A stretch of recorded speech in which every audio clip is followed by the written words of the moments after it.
আপনারা এখন ফজুরকান্দি চেয়ারম্যানের দিঘি ঘুরে উপভোগ করুন।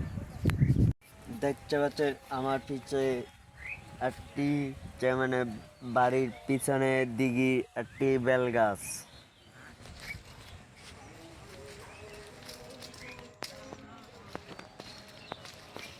আমরা এখন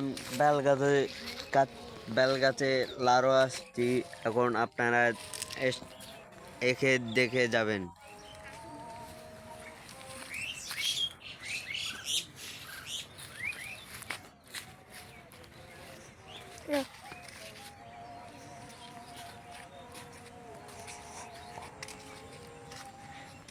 এখন আপনারা বেল গাছ দেখছেন, এখন দেখবেন দিঘি ঘুরে আপনাকে দেখাবো।